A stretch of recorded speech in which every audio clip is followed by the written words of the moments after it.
Estamos começando mais um InoveCast com estratégias na mesa e do meu lado, Fulvio Mamed, Head Coach Carson É Grace. isso aí, pessoal. Boa tarde. E na nossa frente aqui, Fernando Belato, o Sensei Fernando, Isso né? aí.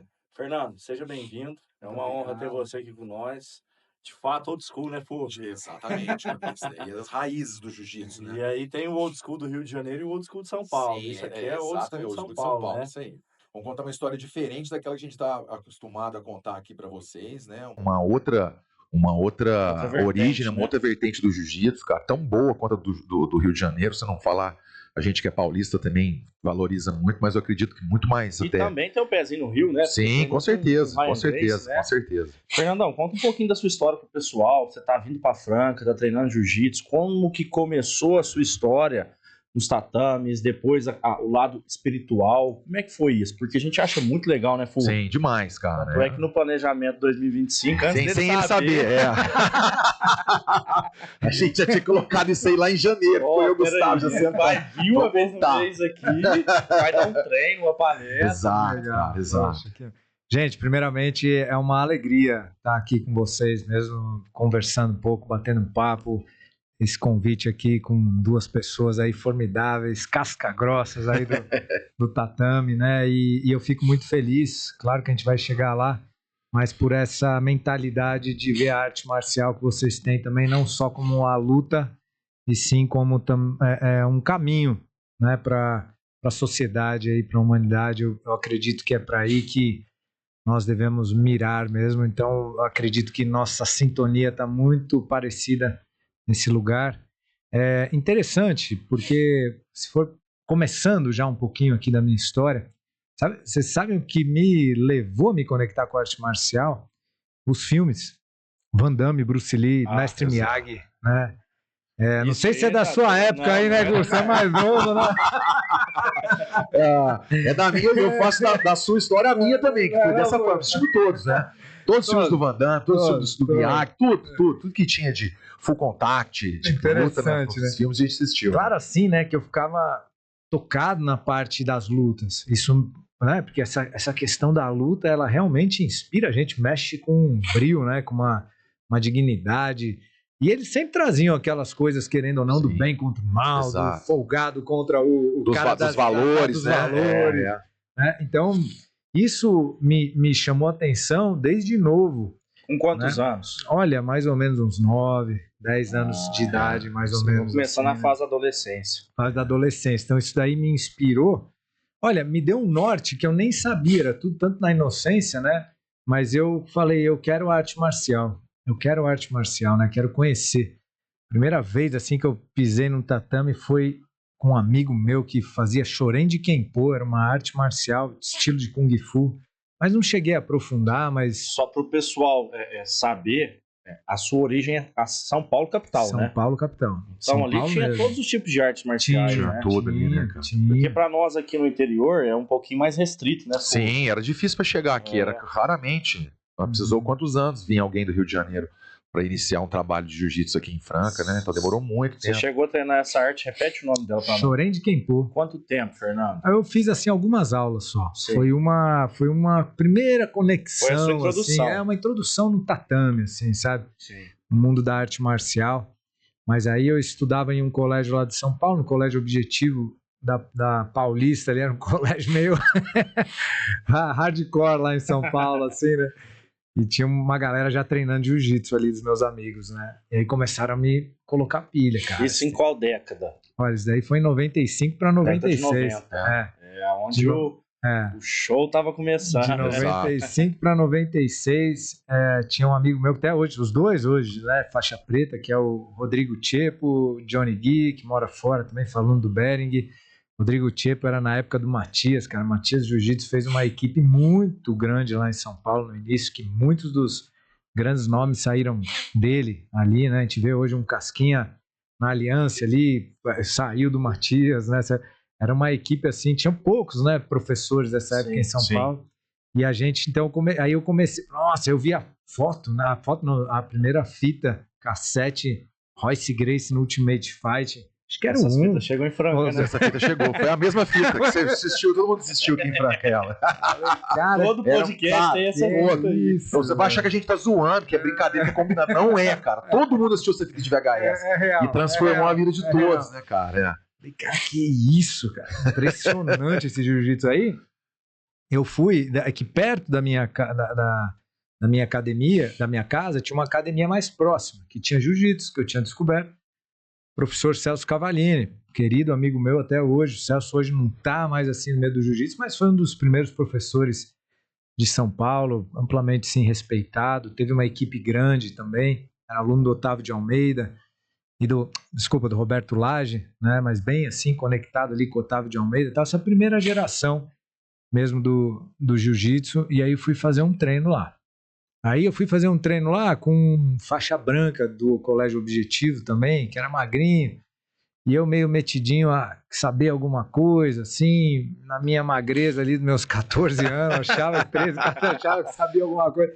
Fui treinar com esse faixa branca, cara, eu nunca esqueci isso na minha vida. Primeiro treino meu. Você passou o carro. Não, vai vendo, eu na guarda dele, hoje eu nem entendi o que estava acontecendo, né? Aí eu tava na guarda, de repente eu me vi sem ar. Sim, falei, cara, fiquei assustado com o que tinha acontecido. Ele tinha me encaixado um Ezequiel, né? Tinha me encaixado Ezequiel assim, na guarda. Ele por baixo encaixou. Sim. E quando eu levantei, eu nem vi por onde entrou a mão. Eu não, bati, né? Desisti, mas fiquei assustado. Falei, cara, que é isso? Que potência. O que será que aconteceu? Que potência. Aí isso foi me instigando, né? Aí, comecei a treinar. Era um dos alunos do Celso, assim, que mais treinava. Então, treinava 2 treinos por dia. Foi comum na minha vida ser 2 treinos por dia, assim, sabe? Treinar. Dediquei muito, assim, pra arte marcial. Então... Essa fase de adolescência é muito legal, né? Porque a gente tinha tempo pra treinar. Sim. Você fala, treinei 2. As obrigações eram menos, Cara, né? chegava a férias escolar, eu treinava de manhã, à tarde e à noite. É isso. Então, queria só treinar, né? A melhor coisa da vida era isso. Não, né? É isso. E aí treinava, e aí comecei a competir faixa branca. Eu lembro, 97 foi meu primeiro ano de competição mesmo. Porque eu comecei ali, se não me engano, foi no 96, início de 96 eu comecei a treinar, né? E aí, em 97, eu já estava competindo. Né? Quase pouco antes de pegar a azul, que eu peguei no final ali de 97. Aí eu competi o primeiro campeonato que eram 3 etapas, né? Acho que até hoje é assim. A Federação Paulista, né? Da FPJJ. Primeira etapa, acho que eu fiquei em terceiro, alguma coisa assim. Na segunda, na última eu ganhei. Eu sei que na soma eu tinha sido campeão paulista faixa branca ali, sabe? Aí eu fiquei assim animado. Aí fui pra Azul também. Aí na Azul eu fui pro Ryan. Aí eu falei pro Celso, eu lembro Ryan Grace, né? Pro Ryan Grace, é. Aí eu tava assim, na academia do Celso, numa academia assim, de muitos empresários. O pessoal, assim, claro, se dedicava, tudo, mas não era uma academia de competição forte. E eu falei, puxa, é isso que eu quero mergulhar nas competições. Eu lembro direitinho esse dia, assim, a academia tinha uma escadinha, chamei o Celso ali pra conversar, falei, pô, mestre, tô querendo, assim, aprofundar nas competições. Então, tem amigos nossos no Ryan Grace, então tô querendo ir pra lá, sabe? Tô querendo me aprofundar nesse lugar. Ele foi muito... Era um time de competição, né? Ele foi muito legal. O Celso falou, olha, acho que você tá certo, se é isso que você quer, aprofundar nas competições, vai, né? Dou todo o apoio, sabe? Ele foi gente fina mesmo, um cara assim que eu tinha como um segundo pai, assim, que eu vivia muito na academia, né? Então ele... até me dava umas broncas, né? Ô, Fernando, seu pai me ligou aqui hoje, você não estuda lá na escola, vai estudar, senão você não vai treinar mais. Era assim. Cara, tem que ser assim, né, cara? E vai equilibrar as coisas. Exatamente. Olha que legal. Isso, a gente tá falando na década de 90. O pai ligava pro mestre. Foi assim mesmo. Mudou? Porque sabe, não, mudou de jeito nenhum, até hoje não é assim. Eles me usam como só, vou falar pro Fulvio que você não tá fazendo as coisas aqui em casa, viu? Você vai ver se ele não vai deixar, você vai treinar. O Urias, acho que ele pegou Covid e foi treinar. Aí a deputada Gazela ligou pro Fulvio, o Urias tá aí? Tá sim. Não é pra ele treinar, tá? Você não deixa ele treinar. É isso aí, é isso mesmo. E aí, enfim, cheguei no Ryan, puxa, fui super bem recebido e de fato treino, nossa, aquela época do Ryan Grace ali, eu não sei nem dizer pra vocês, eu cheguei na época assim, da primeira época do tatame assim, da Horácio Laffer, a Treine, Academia Treine. Pra vocês terem ideia, assim, era Fábio Leopoldo, Gabriel Vela, Rodrigo Favalli, era o Yashiro também, o Gui, né, Yashiro japonês, o Felipe Deboni, né, que hoje não tá mais com a gente, mas também que era aquela época, e tantos outros, né, e Cláudio Cury, tantos, era Todos uma eles equipe... treinam até hoje. Acredito que a grande maioria Sim. desses daqui que eu falei, todos treinam até hoje. Eram treinos muito fortes, assim, muito fortes. E aí o Ryan presente, o Ryan, assim, botava um respeito no tatame, uma coisa que era assim... E o Ryan, falando assim para vocês do que eu senti, assim, dele, de todos os professores, assim, que eu passei, né, sempre, sim, tive a Grace São Paulo, minha raiz, mas eu morei depois em San Diego, eu tive algumas, né. O Ryan, ele tinha uma coisa que era muito...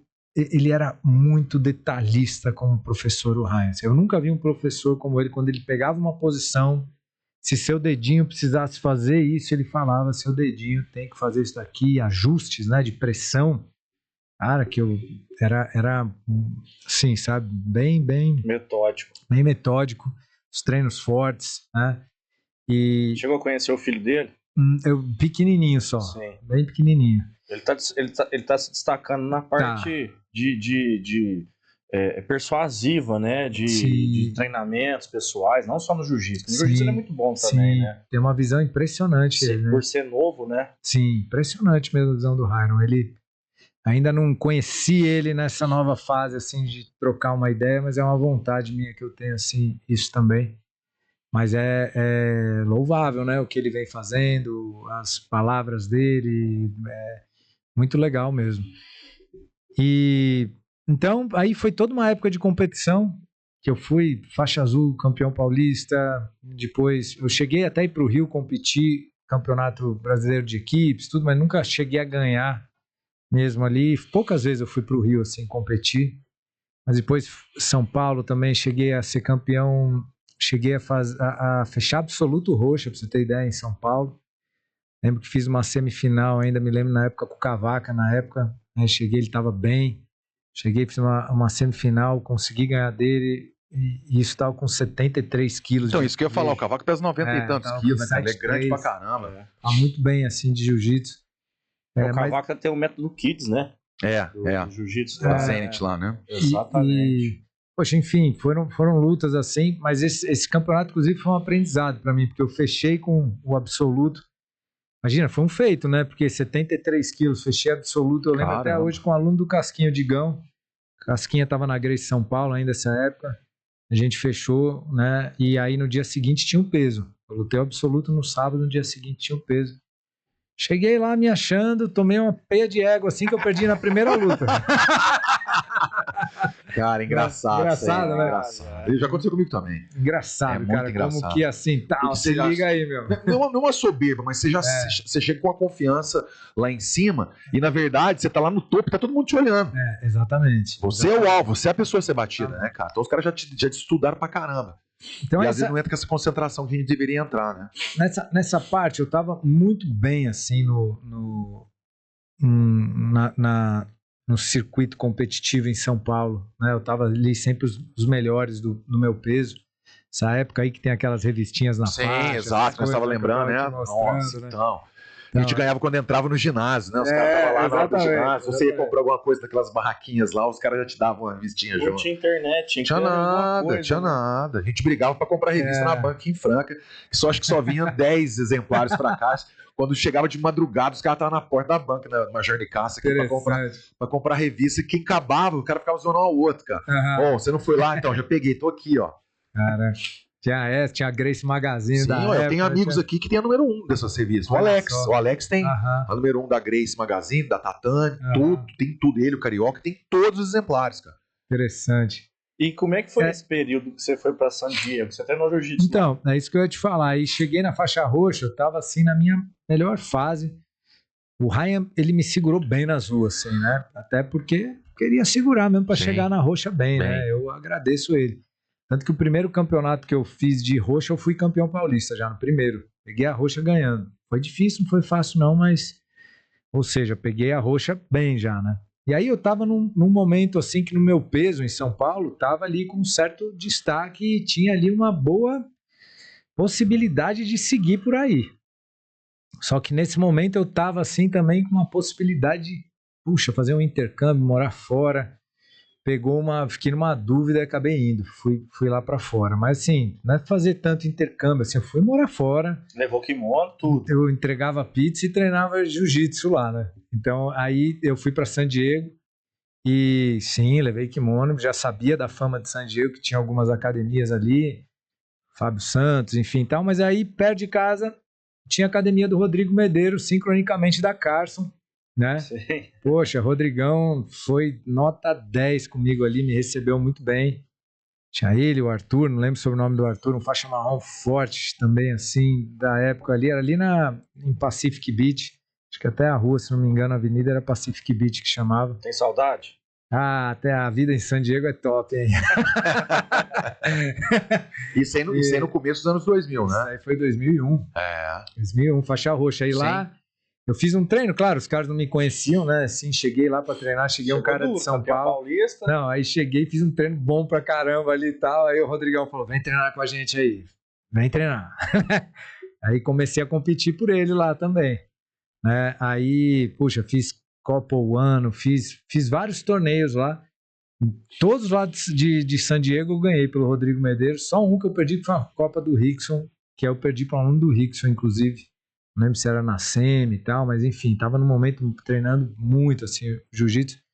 Eu lembro que até queriam me dar marrom lá, mas eu falei, não, vou voltar pro São Paulo com o Ryan, né? Ryan é meu professor. Claro, todos eles sabiam ali que eu treinava com o Ryan, né? Sim. Que tava por um momento ali, mas aí o Rodrigo... Transição. Você precisava de um lugar para treinar, independente de onde fosse, da bandeira. Exato, né? mas o Rodrigo super respeitou. E aí, quando eu voltei, o Ryan me deu a marrom, assim, logo na sequência, e peguei a marrom com ele mesmo, né? Sim. Aí nessa época, era uma época assim, que o Ryan já estava viajando bastante, porque também tinha os Prides, né? Tinha, enfim, toda... Você participou do treinamento do Pride? O Ryan, ele viajava, né? Normalmente nessa época, ele ia lá pro Renzo, assim, pelo que eu me lembro dessa época, ele ia para lá, ficava treinando até fora, sabe? E ele trazia, em contrapartida, professores muito bons pra gente. Então a gente teve época com o Nino, né? Olha isso aí, cara. Muito com Uma o Nino possibilidade Schembri. que vem, então. Na época, assim, que o Nino foi campeão mundial, foi, sabe? Pé de pano. Uma época boa, assim, também, de aprender muito com pé de pano. Putz, imagina, assim, cara. sabe? Então era fora que ali tinha o Daniel, né? O Daniel Simões, Daniel Grace ali junto com a gente. Então foi uma fase, assim, de muito treino, muito aprendizado. Mas aí quando eu voltei de lá já e peguei a marrom, foi numa época mais que eu sentia que estava nas melhores fases do jiu-jitsu na marrom, assim, né? Mas já estava um pouco desanimado para competir. O que acontece, né, Fulvio? Você sabe disso. Naquela época, o campeonato ele não dava nada, não só medalha, nada. legal. A gente pagava para poder competir pelo fato que era nosso, né? Que a gente queria provar para nós mesmos, a gente tinha capacidade, né? E aí eu tava numa pressão, assim, de vida. De, cara, o que eu vou fazer da vida? Preciso ganhar dinheiro, preciso, né? Legal, essa fase aí que a gente tava falando já foi, né? Vamos treinar todo dia, toda hora. Agora. E é interessante porque realmente trabalhar dando aula de jiu-jitsu não era uma coisa que eu sentia que eu queria. Não era eu gostava muito do rola, gostava muito da competição, mas não me estimulava muito isso de dar aula todo dia, de ser professor, assim, né? Eu acho que isso é dom, né? Um dom. Eu falo muito pro Fulvio, ele tem esse dom. Eu não tenho. Eu gosto de ir no tatame pra fazer 5, 6, 7 rolas, suei, tchau, vou embora. Eu até, assim, sou um professor, considero que eu gosto de ensinar, mas outras coisas que vieram se revelando... nós vamos entrar daqui a pouco, que é a parte espiritual. Exato, vieram se revelando pra frente. O que aconteceu? Minha vida aí era jiu-jitsu, era arte marcial plenamente. Mas, né? Assim, só fazendo um adendo, né? Até mesmo uma objeção para essa parte de dar aula de jiu-jitsu. Você cresceu competindo dentro do tatame. Cresci competindo. Eu também cresci competindo dentro do tatame. Não lutei o brasileiro, lutei, né? O último brasileiro. Sim. Que faltou gás. Mas, enfim, o que eu cresci dentro do tatame, principalmente você, com o pessoal que competia de fato, era competição. Eu via eles competindo. Então eu também queria competir. E foi me condicionando a competir e puxar para treinar, e puxar para treinar, e puxar para treinar. Pode ser que um dia isso mude? Sim, mas eu não me vejo dando aula. sim. Eu me vejo auxiliando professores, parte de gestão e tudo mais, mas cada um no seu talento, né? Sim, exatamente. Eu acho que é um ponto que a gente vai chegar, que é muito importante do propósito, mas eu quero chegar nesse lugar aí. Então, assim, nesse momento, eu tive uma síndrome do pânico. Na faixa marrom. Faixa marrom. Sim. Parei com jiu-jitsu. Eu lembro que o Ryan estava viajando, a academia estava um pouco assim, eu me desanimei um pouco. Eu falei, nossa, e junto com isso eu tive uma síndrome do pânico, que eu considero que foi uma primeira crise existencial, assim, de o que eu vou fazer da vida. Ou ponto de inflexão, né? Um ponto de inflexão. Ô, Fernando, sabe que você tá falando? É tão engraçado que as histórias são muito parecidas, né, cara? A gente vê uma época muito igual e eu tenho mais ou menos percorri as mesmas coisas na faixa roxa, na marrom, e na mesma faixa também me aconteceu a mesma coisa. Marrom também. Ponto. O que eu vou fazer daqui pra frente? Porque eu não tinha essa ideia também de dar aula. E tudo, aí aonde eu trabalhava, tava começando a querer travar, dar problema, parar. Então eu já tinha que começar a visualizar outra coisa, a olhar para outros horizontes. E é uma fase da mesma idade nossa ali. Sim. Que é um ponto que você fala, com 22, 23, 24 anos, você fala, e agora, cara? Exato. Agora eu já tô para me tornar já adulto, homem, tem que ter essa responsabilidade. Não dá mais para ficar disso aqui. O que eu vou fazer? Põe aquele ponto de interrogação e fala, e agora, né, cara? É legal vocês citarem isso, porque o homem chega nessa transição dos 23, 24, 25 anos. O que eu vou fazer da vida? Fudeu geral. Cara, engraçado. Não tem mais ajuda do pai. Não. Até tem, mas você sente até uma vergonha de ter ficado toda hora. Será que você pode dar isso aqui? Não dá, exato, cara. Né? Exato. E aí foi essa fase que eu tive uma síndrome do pânico, que era uma sensação mesmo... Cara, chegou a passar até pensamento suicida, assim, pra mim. Tão difícil que tava viver aqui dentro de mim, sabe? E aí eu lembro que meus pais estavam viajando, eu liguei pra eles, falei, mal, minha irmã tava aqui em São Paulo, né? E falou, não, Paula, leva ele num psiquiatra, que a gente tem aqui amigo da família. Levou, eu lembro que minha irmã tava dirigindo, eu tava num estado meio de choque, assim, sabe? E cheguei no psiquiatra, ele falou, não, você tá com uma síndrome da desrealização, é uma vertente da síndrome do pânico, olha, você vai tomar esse remédio aqui, né, e você vai melhorar, e aí ir tomando remédio e tal. Foi uma coisa assim que não me deu resposta de nada, só falou assim, toma esse remédio, e como eu não era um tarja preta lá, né, e como eu não estava nem conseguindo dormir direito essa época, eu deitava e minha cabeça ficava girando, suava frio.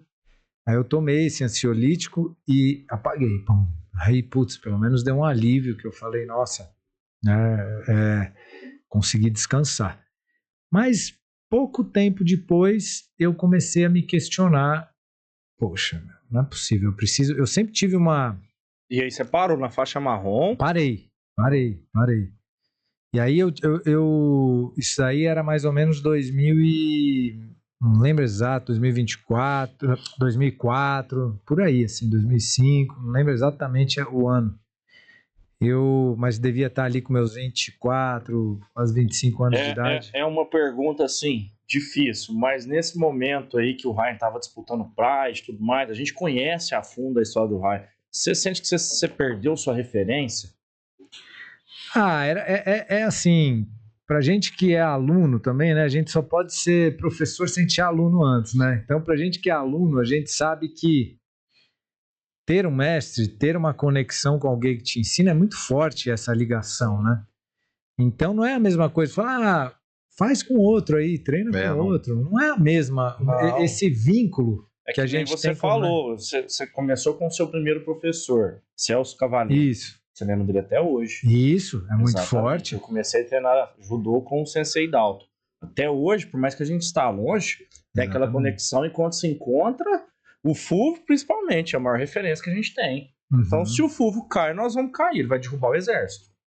Exato, é um link muito forte. Sim. Muito forte, até porque você tem inspiração, admiração, isso é até gratidão, né? Porque você aprendeu tanto. É afeto, né? Então, tem um afeto, exatamente. Então, é forte isso, assim, sabe? Então... Aí, nessa época, o Ryan falou, não, vou seguir aqui. Com certeza, tudo isso fez ir perdendo o sentido de muita coisa. É legal enfatizar isso. Com certeza, sim. Com certeza.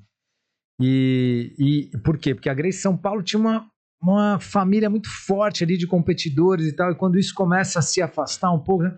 Poxa, perde um pouco daquela... Você perde o sentido, né? perde um pouco o sentido, aquela energia, aquela coisa toda que estava conduzindo, assim, né? Então, com certeza tem disso também. E aí deu ao mesmo tempo, esse momento de vida, né? Então tive essa crise, e aí eu comecei a me questionar, poxa, mas... E eu sempre fui aberto, eu mesmo, assim, sempre fui aberto à espiritualidade, né? Eu sempre tive essa busca, sempre... Para mim, de verdade, na minha visão, a gente não é só isso aqui, não é possível, cara, que seja só isso aqui. Desde pequeno? Desde pequeno. Ou teve um momento que você falou, peraí, desde pequeno deixa eu sair desse remédio tarja preta, deixa eu buscar. Não, desde pequeno eu tive uma conexão específica, assim, muito forte com Jesus, através da minha avó materna, que ela era muito, assim, devota de Jesus, fazia terço toda noite. Eu sempre me conectei com essa figura crística do Mestre Jesus, né? Sempre, assim, isso é... E até hoje, ele mora assim no meu coração muito forte, que é uma coisa que vem muito de cedo, né? E quando eu tive meus 15, 16 anos de idade, por mim mesmo, né? Através de um meu compadre, né? Que é o Maurício, que é casado com a minha prima, num momento ali difícil, ele me levou para a igreja e eu comecei a aprofundar estudos por mim mesmo. Então, eu conheci na época uma pastora chamada Valnice Milhomes, que eu falei, cara, que mulher forte essa de palavra, de estudo. E eu, por mim mesmo, comecei a estudar a Bíblia, eu mesmo comecei a fazer estudos profundos de fitas, cassetes, eu lembro naquela época, falava sobre alianças de sangue, explicando a aliança do Velho Testamento, Nova Aliança, Novo Testamento. Cara, me aprofundei muito nesse caminho, né? Mas, então eu sempre tive esse lugar, assim, dessa busca, né? Mas, ao mesmo tempo, eu ainda sentia que faltava alguma coisa estava faltando para mim, alguma conexão, né? Então, eu falei, não é possível que o que está acontecendo aqui tem alguma busca interna minha que eu não estou encontrando, e é por isso que eu estou com depressão. Eu tive esse clique, porque muita gente toma um remédio. Sim. E fica dependente do remédio. Sim, e tá resolvido o problema. E eu garanto para vocês que estão vendo essa live aqui, né, que tem cura. Eu garanto para vocês, né? Eu garanto que eu sou prova viva disso daqui. Eu sou prova viva. Você conseguiu achar o marco inicial. Eu fui para busca interna dentro de mim, o que estava acontecendo, né? Então, em 2006 para 2007, né, eu parei de tomar o tarja preta, comecei yoga no meu clube. Começou em 2004, 2007. Menos. Parei o tarja preta antes, quando eu comecei a fazer yoga e comecei a meditar, comecei a ter essa primeira, esse primeiro lugar, assim, né? Mais ou menos. E aí, em 2006 para 2007, eu fui apresentado chama Sri Prembaba, é um mestre espiritual, e fui para a Índia em 2008, né? A primeira vez que fui para a Índia, 2008, onde o Prembaba, deixar claro, é meu mestre, né? Meu guru espiritual. Como o próprio Prembaba fala, é uma coisa que me linka muito, assim, faz muito sentido no meu coração, né? Ele fala, minha religião é do amor, né? Eu não, por mais que bebe de várias fontes, fonte crística, religião é do amor, né? Até porque eu vejo muito assim também, né? Respeito todas as linhas, acredito que todas as linhas têm as verdades dela, o que importa é a pessoa... É a mensagem de Jesus mesmo, é o amor, né, cara? É Sempre amor, foi. Só mudou toda uma perspectiva lá atrás, pregando isso aí, né, cara? Porque a partir do momento que eu começo assim, minha verdade é a certa, a sua é errada... Isso, não. Já vi de interesse. Aí é assim, minha visão, sim. certo? Mas assim, isso é um assunto polêmico que não é o ponto aqui, né? O ponto para mim, eu sinto que assim, é o despertar da consciência. Eu ouvi uma palavra e eu sinto que essa palavra que fez a grande diferença na minha vida, e isso é laico, né? Minha batalha é laica. Eu quero falar com todos. Eu, assim, não tô vendo... Não existe cor, não existe... Não tô vendo a religião, é melhor, essa aqui, sim. Não existe extinção. Tô vendo o ser da pessoa ali. Exato. Quer ver a sua verdade, sabe? Eu quero ver a sua verdade, né? Então, esse é o lugar que eu conecto com a pessoa. Eu quero falar com você aí. Tô te vendo nesse lugar, né? Então, uma vez eu ouvi o Prembaba falando assim, nós não somos, né, o que a gente pensa, nós não somos o que a gente sente, nós não somos o o pensamento nem as emoções. Nós somos o observador, nós somos o que observa, né? Eu nunca tinha ouvido isso na minha vida, assim, né? Desse observador, né? Então, existe uma consciência que ela observa o que é transitório. Porque eu não posso ser o que é transitório. Porque quando o transitório vai embora, eu deveria morrer junto com ele e eu continuo. Então, um exemplo prático. Você acha que você é seu medo? Você não é. Porque quantas vezes você já sentiu medo, ele passou e você continua? Você não pode se denominar o medo. Tanto que no português claro, a gente fala eu estou com medo. Você não fala eu sou o medo. Eu estou feliz, não eu sou assim essa felicidade. Até porque a felicidade também é transitória. Sim. A gente não deve buscar reter a felicidade. Porque senão a gente vai sofrer, é certo. Né? Porque é transitório, tudo é transitório. O que a gente precisa aprender é encontrar, eu acho que uma palavrinha mais certa ao invés de felicidade é plenitude. Você se permanecer o mesmo, independente se está chovendo ou se está sol. Porque senão você começa aquela busca incansável, isso te faz sofrer se você não alcança. Fulvio, jamais a gente vai conseguir permanecer para sempre só dia, ou para sempre só noite, ou para sempre você só feliz, ou para sempre... A vida é uma onda. É a verdade. E a gente vai aprender a surfar, né? Então, quando eu percebi que a gente tinha uma consciência que é o observador, e esse observador, que ele é o começo da presença. Em 2007. 2007, 2008.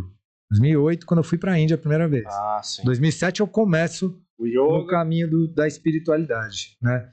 2008 eu vou a primeira vez para a Índia, né? Quantas vezes você já foi para a Índia? 7 anos, assim, né, seguidos, né, um ano fiquei 1 mês e meio, outro ano 1 mês, outro juntando aí deu já, acho que... Quase um ano. Quase um ano de Índia aí. E o que você viu de tão diferente da nossa cultura lá dos indianos? Eles são desapegados, né? Sim, existe um mistério, assim, né, Gu? Porque se você olha a Índia pelo lado da físico, material, você vai falar, isso aqui é uma loucura. Não faz sentido nenhum. Agora, se você olha pelo lado da espiritualidade, você vai para uma altura espiritual muito grande, né? Eles são muito devotos, estão muito devotos, assim, eles têm mesmo assim uma questão da espiritualidade muito forte, né? E eu acho que o nosso caminho é tentar encontrar dentro da gente o nosso self, a nossa verdade. É uma linha que vai misturando, né? A psicologia, quando eu falo psicologia, vai misturando a parte assim daquilo que achamos que somos, do nosso ego e todas as crenças e conceitos e preconceitos que foram montando uma armadura de quem você acha que você é. Mas existe um eu real, existe um Gustavo de verdade, existe o Gustavo real. E existe aquela parte que muitas vezes pode ser uma armadura baseada no que veio tomando da vida e tomando como conceitos e preconceitos do que é certo, do que é errado, que isso daí pode ser emprestado até por exemplo, né? Como tem um livro que chama Os 4 Compromissos, do Dom Miguel Ruiz, da sabedoria tolteca. Ele fala assim, ele fala, é lindo esse livro, Os 4 Compromissos, ele fala, nós fomos domesticados mesmo. Ele fala igual um cachorro que é domesticado, nós somos, por exemplo. Você não teve nem condição de escolher seu nome. Você chegou, seu pai e falou, você chama isso, você torce para esse time, dessa religião tal, e se liga, é isso aí. Pra frente é certo. Então você fala, cara, você foi domesticado ouvindo o que é certo, o que é errado. Essa pessoa é legal, não é baseado na crença dos outros, porque você mesmo não teve uma experiência com ela. Você nunca testou, você nunca teve sua própria percepção. Então, o ser humano, esse é o pré-conceito, né? É um conceito pré-estabelecido no passado e que quando acontece você já reage e você nem... Pô, me falaram que o Fulvio é chato, é um cara assim. Nem conheci o cara, como é que eu vou? Aí eu já chego no... Não, então, ou seja, eu estou sendo dominado pelo meu passado, pelo que me falaram, pelas minhas crenças, pelos meus conceitos. Alguma coisa está errada. Isso jamais vai me levar para a minha liberdade. Para a liberdade da espontaneidade. de você poder ser quem você é, de você poder, assim, cara, fluir na vida abertamente.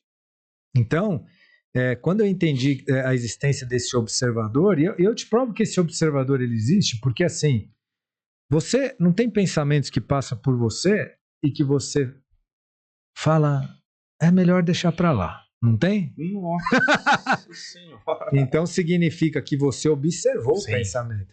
Então, o pensamento é uma coisa, você é outra.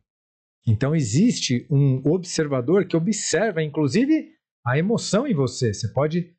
Aconteceu uma coisa, você tomou uma buzinada, aí você ficou com raiva. Se você tem um observador treinado, você observa essa raiva e calma aí, não vou deixar ela me tomar. Enquanto o observador existe, é você que está dirigindo o carro. Se a raiva te toma conta, você vai para o banco do passageiro. Exatamente. E ela que... Aí o outro entra em ação. Verdade. Né? Então, quem que toma conta de você? Os impulsos. Né? Os impulsos instintivos e tal. E tudo isso a ciência explica pelo lado do cérebro também. O cérebro mais reptiliano, primitivo, e o neocórtex, que é esse lugar que o mindfulness está trazendo cada vez mais. E aí eu fui entendendo que em 2007, 2008, 2009, eu fui entendendo que eu deveria voltar para a arte marcial. É isso que eu ia perguntar. Né? Quando que você começou a unir isso com o tatame, o jiu-jitsu, a arte marcial? Em 2009, eu comecei a receber uma inspiração de voltar mesmo, 2008 para 2009, de voltar para a arte marcial. Dentro de uma das minhas meditações me veio um insight. Cara, você chegou na marrom, não vai pegar a preta, o negócio que você mais gostou na vida aí, né? Pega a preta e fecha o jogo aí, pelo menos você pega a preta, né? E eu falei, olha, não é que isso faz sentido? E fui ali. Aí, na época, o Ryan já tinha falecido, eu comecei a treinar com o Gabriel Vela, no Clube Pinheiros, peguei a preta ali com o Gabriel Vela. Fui na primeira turma de pretas do Esporte Clube Pinheiros ali em São Paulo. Peguei a preta com ele. E aí depois, por situações normais da vida mesmo, acabei ficando com o russo ali mesmo, treinando com o russo, né? Mas peguei a preta ali com o Gabriel. E em 2010, no início de 2010, eu fui para a Índia de novo. Um dos maiores festivais espirituais que tem, que chama Maha Kumbh Mela. Nossa, dias fortes, assim, lá de muita meditação, muita, enfim, né? Espiritualidade ali também. Voltei. Explica pro pessoal como é que é isso daí. Isso aí, porque a hora que você falou, eu já pensei, imagina tanto gente meditando, imagina a energia que deve ter no lugar. O negócio deve conectar uma pessoa com a outra. Eu imagino que seja um festival, sabe aquelas coisas de jogar um negócio colorido em um, jogar em outro. Esse daí é o Festival das Luzes, chama Holy. Das luzes não, desculpa. Das luzes é o Diwali. Esse daí das cores chama Holy Festival. Acabou de ser na Índia, todo ano tem, de jogar as cores e tal, né?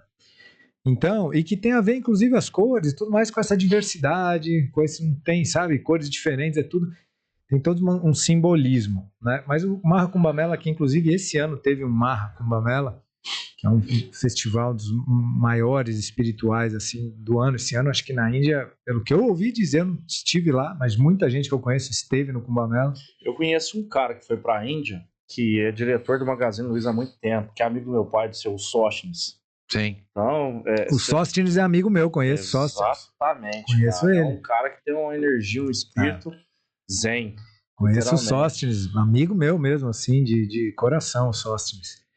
E ele vai mesmo. O Sóstenes, eu conheço a verdade dele, assim, da batalha espiritual dele. Ele é desses caras aí também. Exatamente, E então, o Maha Kumbh Mela é um festival que une diversas tradições, né, dentro da mitologia lá hinduísta e tal. Nesses dias caem néctares, né, de acordo com a astrologia, caem néctares no rio, né, no Sangam, que eles chamam, que é a união dos 3 rios sagrados, o rio Yamuna, Sarasvati e o rio Ganges. Então, toda a pegada do Kumbh Mela é os dias de banhos reais, onde você vai lá para se banhar no Ganges e acredita que muitos karmas seus são limpados e purificados. Você sai mais leve de lá, né? De menos bagagem para carregar, né? A busca é a busca do caminho da iluminação espiritual, assim como o Buda fala, né? Assim como na minha visão também Jesus é a mesma linha. Sim. O que é essa iluminação espiritual? nada mais, nada menos. Não estou lá, estou nesse caminho também, nessa jornada, né? Mas é relembrar quem somos, né?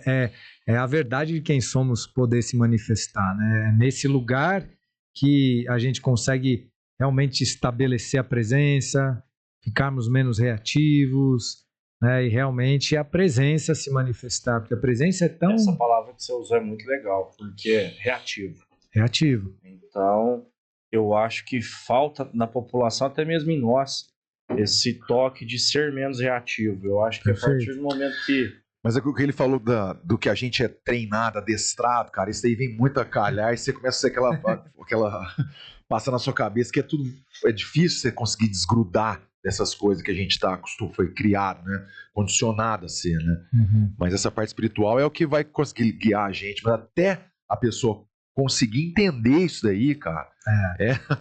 Às vezes, infelizmente, né, Fulvio? Infelizmente, às vezes a gente precisa chegar no fundo do poço. Exato, também acho, cara. Para ter uma humildade. Sim, exatamente. Você falar... vê, pô, não é possível, cara. Mas eu acho que é tudo um preparo. É tudo um preparo. Você tem as suas fases de transição. Exato. Você vai chegar nos 16... Tem que passar para você conquistar alguma coisa lá na frente. Você vai cair, você vai chegar nos 23, 24, você vai ficar perdido, vai pedir ajuda. É isso. Aí você consegue. Aí... Quando eu cheguei da Índia, né, Gu, só para não esquecer aqui, né, aí eu cheguei da Índia e voltei para São Paulo, foi uma semana das mais turbulentas da minha vida, quando eu cheguei. Nunca tinha acontecido isso, minha mala foi extraviada no aeroporto, meu carro foi sem seguro, tomaram meu carro numa terapia que eu estava fazendo, quando eu voltei não tinha mais carro. Terminei um relacionamento na época, cara, parece que a vida puxou meu tapete assim, eu falei, nossa. Voltei do zero. Às vezes era pra fazer um teste, ver, será que ele tá preparado? Será que o que será que ele aprendeu nesse tempo todo que ele ficou? Caramba, Fulvio, e aí assim, tinha pego a preta já, tal, e aí eu não pensava em trabalhar com artes marciais ainda, né? Isso que foi surgindo foi muito verdadeiro, assim, né? Eu falei, pai, a gente tem um sítiozinho ali no interior de São Paulo. Eu falei, eu quero morar no sítio, eu quero ver de plantar orgânicos. Ele falou, vai lá, assim, não tenho condição de te ajudar no investimento, mas você vai lá ver a terra, tem uma terra ali, quem sabe, né? Aí chamei um cara de orgânicos pra ir lá, cheguei a morar no sítio ali, morei, cara, mas assim, eu tava num ócio interno, numa solidão, não sei explicar, era um luto. E, sabe, meditava. Aquela época eu meditava já bastante. Até que o cara de orgânicos foi lá, viu a terra e falou, Fernando, tá muito difícil de fazer algo aqui, cara. Essa terra tá sem nutrientes, vai ter que virar ela inteira. Eu não entendia daquilo, eu falei, esquece. Mas aí me veio um vazio, sabe? Porque não tinha mais onde agarrar, o que eu vou fazer da vida. Não aguentava mais trabalhar com o que eu não acreditava. Aí eu me recolhi em meditação. Então... Aí meditava mesmo, assim, tipo, 1 hora na frente do altar, de olhos fechados, comigo mesmo. Tipo, horas assim mesmo, sabe? E até que... Cara, foi como assim uma sensação, foi tudo muito rápido, mas muito rápido mesmo, como se tivesse tirado uma tampa, que eu não estava conseguindo perceber algumas coisas. Foi um vislumbre de consciência mesmo. E como que se uma voz me falasse assim, né, Fernando? Todo mundo tem uma guerra interna. Todo mundo tem uma guerra interna. Né? Você tem uma guerra interna, Fulvio? Você tem uma guerra interna, hein? Todo dia. Você é louco. Você tem uma guerra interna aí, Matheus, ou não? E eu queria treinar todo dia, de manhã, à tarde e à noite ainda. Não dá.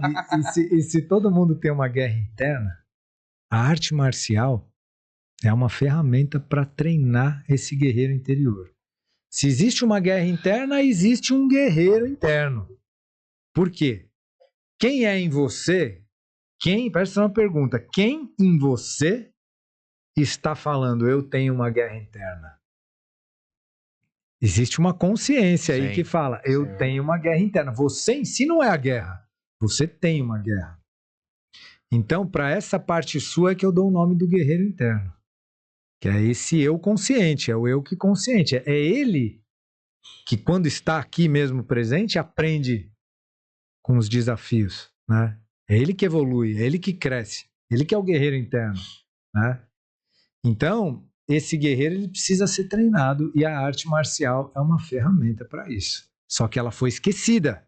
As pessoas estão só pegando a parte da luta. Exatamente. E esqueceram da filosofia. Né? Exatamente. Aí eu já sei o que eu vim fazer nessa vida. Cara, o negócio me preencheu de um jeito que tudo que eu não sentia era depressão ali. Só felicidade. Só felicidade, plenitude, tipo, encontrei o propósito. Me achei. A partir daí, uma nutrição de energia, de vontade. Rapaz, eu entendi na pele que quando a gente se encaixa dentro, não tem esse negócio de depressão, ansiedade. É vibração. Deixa eu te falar uma coisa. Cara, mas é uma batalha que você contou pra nós aqui. Cara, você vê que legal. Sim, mas é o que a gente sempre fala. Pra você conquistar alguma coisa lá na frente, Deus não vai te dar de graça. Vai ter que treinar pra chegar lá. Você vai ter que passar por tudo pra poder saber o valor das coisas, saber cada detalhe de cada coisa. Sabe aquela síndrome do pânico que você falou que teve? Eu não vejo como uma síndrome do pânico. Eu vejo como um ponto de inflexão. Você tinha um samurai do seu lado muito forte, que você sentiu a energia dos Greys. Você já viu isso aí? Cara, a energia dos caras é surreal.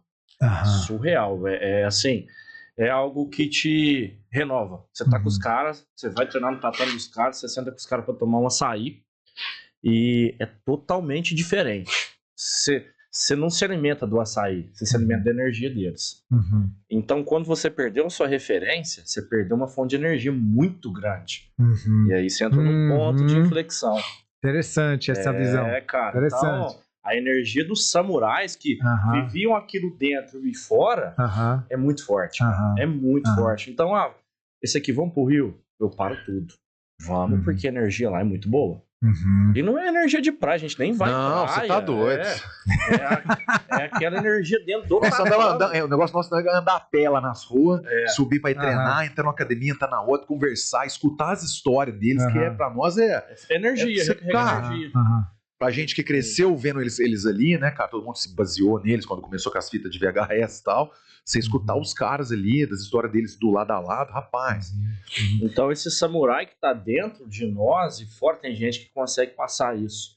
Foi o que você começou a fazer, né? Exato. Você começou a fazer. Aí cara, como que eu vou passar isso, né? De cara, primeiro insight, como é que eu ensino isso? Como é que, sabe?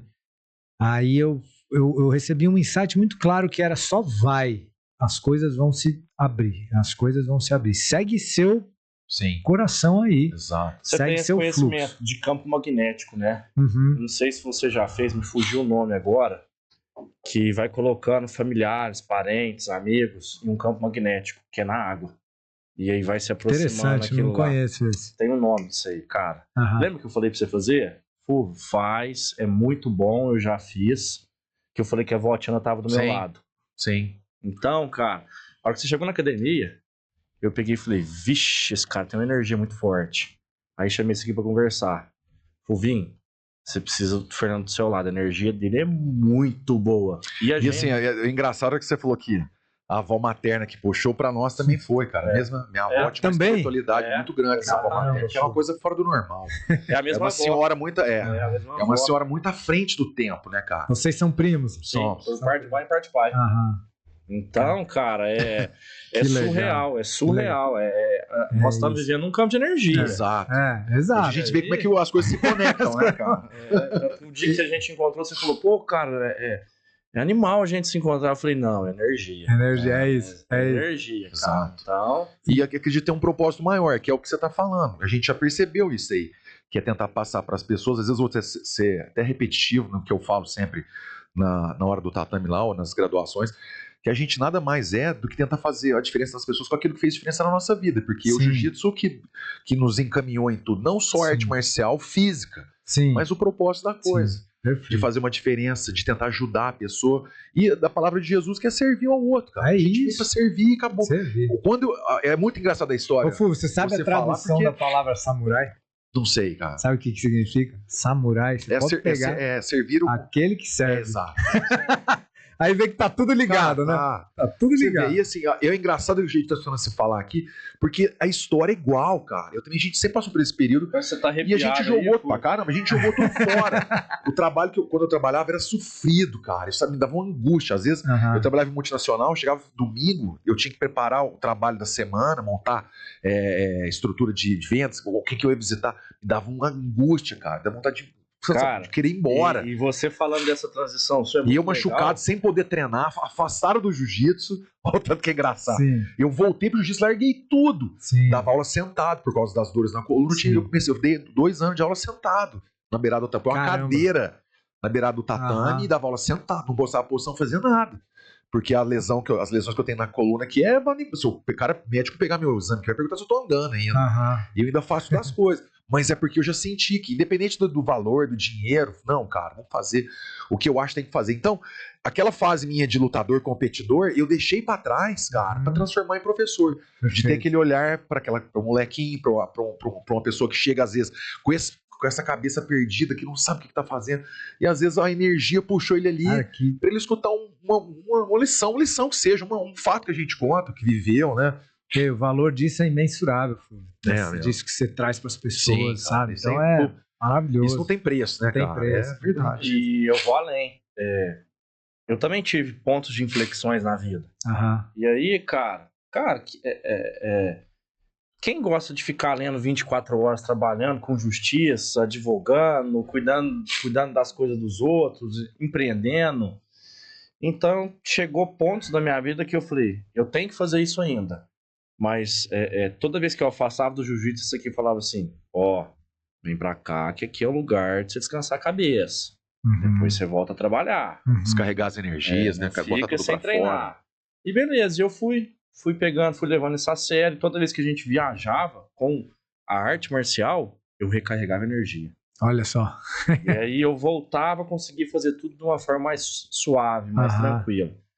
E isso foi. E aí eu tive um ponto de inflexão, cara, de uns 2 anos pra cá, que eu falei, cara, se eu puder largar tudo, trabalhar com jiu-jitsu, eu vou largar tudo, trabalhar com jiu-jitsu. Mas eu não sei dar aula. Só que não é só o dar aula, não é que eu não sei, tem que levar jeito, é dom, você tem que ter aqui, voltado pra ensinar. Perfeito. Falei, então eu posso auxiliá-los. E foi, né, Fulvio? Foi. Então, cara, às vezes os meninos me pegam fazendo as coisas do jiu-jitsu. Pô, vô, para de fazer isso agora, faz isso aqui. Eu tô recarregando energia. Eu te entendo perfeitamente. Exatamente. Perfeitamente. Cara. Não, cara, é coisa que eu tô criando algo, fazendo algo que eu gosto. Sim. Então vai assim, faz qualquer hora, né, Fulvio? Sim. Sábado, domingo, exato. De repente mandou mensagem pra mim, eu tava pensando aqui, cara, e eu também a mesma coisa. Tô na minha casa assistindo televisão lá de noite, que eu tô sozinho lá, e eu falo, manda mensagem pro Gustavo, porque, desculpa a hora aí, cara. Eu tava pensando que se eu não te falar agora, eu vou esquecer amanhã, não vai. A gente fez um texto desse tamanho pra ele. Então, cara, é uma forma de carregar energia, que é a hora que o empresário, principalmente, começar a descobrir essa forma de carregar energia. Exato. Isso aí. Cara, é surreal. Não, e aí, dando sequência, assim, um pouco na história, eu fui com o DGI. O que eu fiz, né? Bem rapidamente. Não tem muito assunto aí, eu fico preocupado até com o horário de vocês aqui, mas assim... Eu já te falei esse problema, né? O Matheus toma conta. Então, mas assim, aí eu comecei a seguir assim minha intuição. No Clube Pinheiros tinha um cara que dava aula de ginástica natural, falou para mim, você vai pro Rio de Janeiro conhecer o Orlando Cane, né, que inclusive não sabia, tinha sido mestre do Rickson e tal. Puxa, conheci o Orlando falou, você vai criar um método, falou assim não, né, eu mostrei a ideia que eu queria, ele falou, quando eu comecei a desenvolver a ginástica natural, ele usa hoje o nome de bioginástica, né? Da bioginástica, eu me trancava num quarto e deixava um macaco me tomar e eu virava o macaco e tal. Por que você não faz isso? Aí eu cheguei em casa, botei um CDzinho do Último Samurai, The Last Samurai ali, botei as flautinhas ali, tchuru! E, cara, me concentrei e deixei os movimentos me levarem, posturas, tal, movimentos de arte marcial. Cara, e eu vi que eu fiquei tocado várias vezes com as posturas marciais que apareciam, né? E eu falei, é por aí que eu tenho que ir. Aí eu comecei a desenvolver a metodologia chamada ODGI, que é o Despertar do Guerreiro Interno, né? que através de posturas marciais, movimentos energéticos, misturando karatê, qigong, tai chi, kung fu, coisas de Gil de chão também, coisa assim, um método, uma aula, como se fosse uma aula de yoga, só que inspirado na arte marcial. Puxando energia. Né? Putz, aí foi um tempo muito bom, assim, que eu tive uma academia em São Paulo, depois fui para Vila Mariana, numa maior. Também na época meu mestre, assim, muitos retiros ele dava, eu sempre abria os retiros dele, desde aí foi crescendo, dei assim práticas para 3 mil pessoas, assim, sabe? E uma coisa interessante do ODGI é que ele podia atingir públicos grandes, porque era uma prática que todo mundo conseguia fazer. Sim. Né? E a prática mesmo ia na guiança, nas palavras que eu estava falando ali, sabe? Onde você está agora, tal, esse negócio do guerreiro e tal. Né? Mas aí o que aconteceu? Veio a pandemia, né? Assim, correndo o tempo, assim, né? Uns 10 anos depois veio a pandemia. Puxa, parou assim essa travou tudo. Fechou a academia. Né? Aí eu com meu espaço em São Paulo, que eu dava aula de jiu-jitsu com a filosofia do ODGI também, parei. Aí depois tinha aula de ODGI só um método, parei. Vai ter que voltar, né? Construí uma academia online. Tenho alunos até hoje na academia online. Ele montou um grupo uma semana, 400 pessoas. Aí que aconteceu? Aí eu comecei a refletir. Só um parênteses aí também, que as empresas começaram a virar minha principal fonte de trabalho. De uma maneira muito orgânica. Empresários começaram a me chamar para trabalhar dentro da empresa, com o bem-estar dos colaboradores, essa visão de saúde mental. Então tenho, empresas, por exemplo, a Fairfax Seguros, que essa empresa está comigo desde 2019, a Mars está comigo aí também desde 2020, Lojas Mel, também a Farmácia Oficinal daqui de Franca também. Todas essas empresas eu trabalhando com a cultura de cuidar dos colaboradores, né, de saúde mental, e são empresas sérias nisso. Isso que é legal. Uma parte que foi meio esquecido dentro das empresas, porque antigamente a gente via muito isso aí de tipo ginástica laboral, as empresas aqui em Franca eu vi muito isso aí.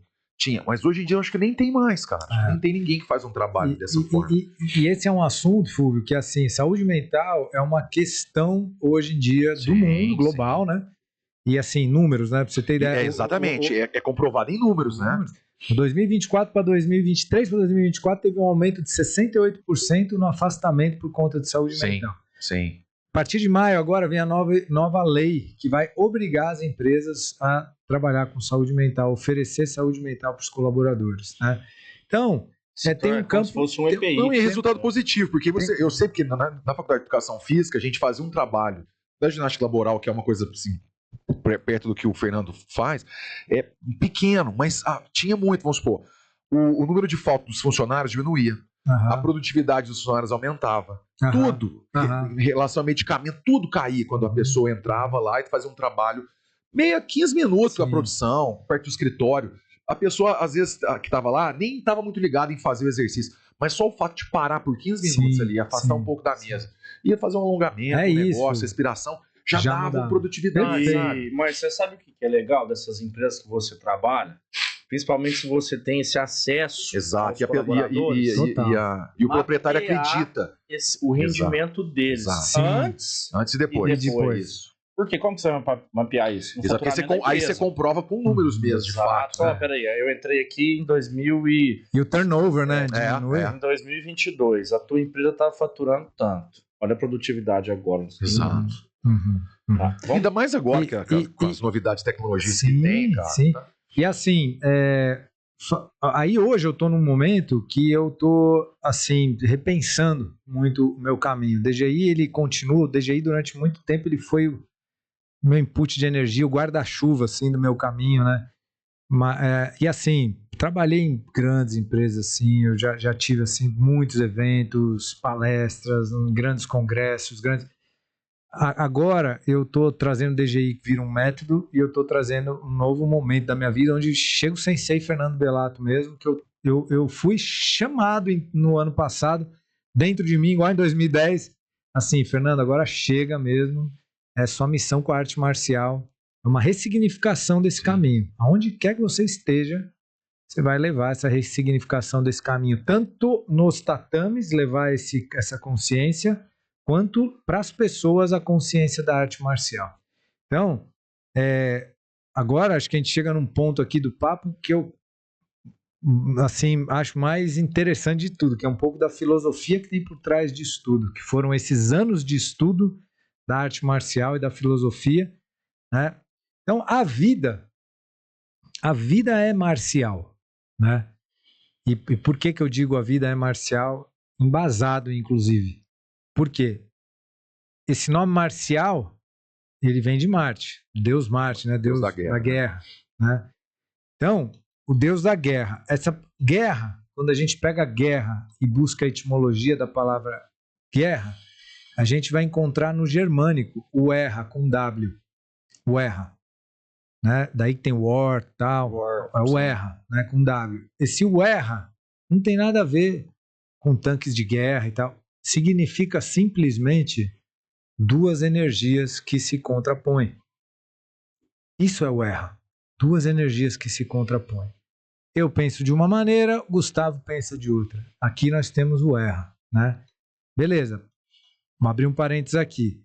Se a gente pega a sabedoria milenar, pegar ali, por exemplo, a China, que bases, né? Porque assim, quando a gente estuda mesmo a arte marcial, tem uma linha aí muito forte que diz que vem da Índia. O Kalaripayattu, assim, a primeira arte marcial que tem história. Aí o budismo foi seguindo até chegar na China, Bodhidharma, Kung Fu Shaolin, chega no Japão, tal.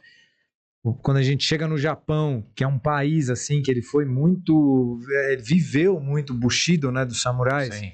O Bushido, ele é embasado em caminhos filosóficos e espirituais, né? A gente conta aí 4 caminhos tem no Bushido. O Bushido é uma filosofia muito completa, porque tem o Zen budismo por trás dele, tem o confucionismo, Tao, né? O taoísmo, né? O confucionismo, o taoísmo, né? E o shintoísmo, né? Então, cada uma delas é uma filosofia por si só de vida, né? E o Tao de Lao Tse é o Yin e o Yang, entende? O Tao que vem trazendo esse Yin e Yang, as coisas do Tai Chi, né? Por exemplo. Né? Então, quando a gente vê a construção do símbolo do Taiji, né, que fala que é aquele símbolo do Tai Chi, que é o pontinho aqui. Preto e o branco lá, né? A gente não sabe, mas aquele símbolo começa com um círculo, só o círculo. Chama Wu-Ji.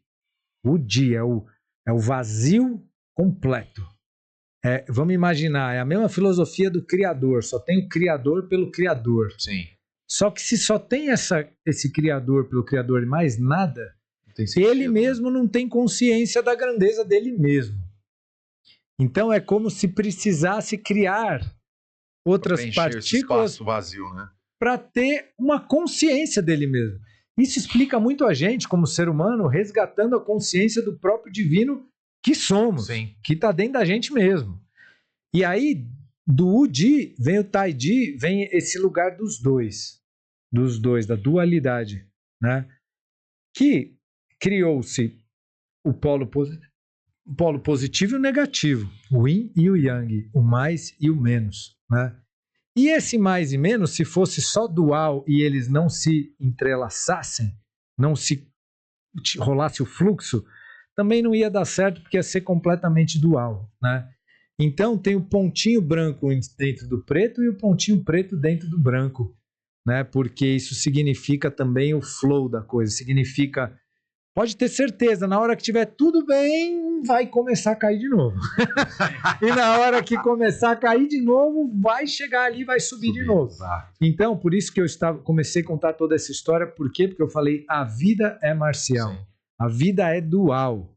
A vida é marcial. Então, essa terra aqui é dual. Ela é inspirada pela dualidade. A gente aprende com a dualidade. Então, o que esse dual faz? Desperta a consciência.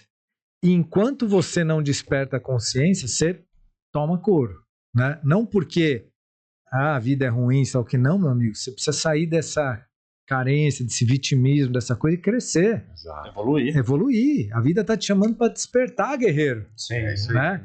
Qual que é o contrário do guerreiro? Eu falo, é a vítima interna, é aquele que só reclama, aquele que coloca a culpa nos outros, aquele... Pode ver, esse tipo de atitude só leva a pessoa mais pro buraco. E assim, E eu vejo muitas das pessoas que têm esse discurso, eles querem, na verdade, puxar mais pessoas pro buraco. Mais pessoas pro buraco. E aí, você tá bem? Eu não tô, então, eu também não tô, cara. E, pô, já é buraco direto. Uma vez eu ouvi assim, peguei na sua mão pra lá no buraco. Uma vez eu ouvi assim, ninguém quer ir pro inferno sozinho, quer puxar o outro. E eu vejo isso aí na prática, assim, desculpa aí, galera, assim, tô no interior, sei que a galera gosta mesmo, dá um prejinho, churrasco e tudo certo. Mas quando eu parei de beber, né? Eu parei de beber há quase 20 anos já. Nossa! Eu não bebo cerveja, não bebo nada. Ah, Fernando, a creia, para com eu, virou zen agora? Quero puxar, vai, pode furar o buraco. Cara chato, meu. Tipo assim, ninguém fala assim, pô, cara, parabéns, tá pensando na sua saúde, tá sei lá o quê. Ah, não creia, virou chato agora, virou monjizão agora, virou já.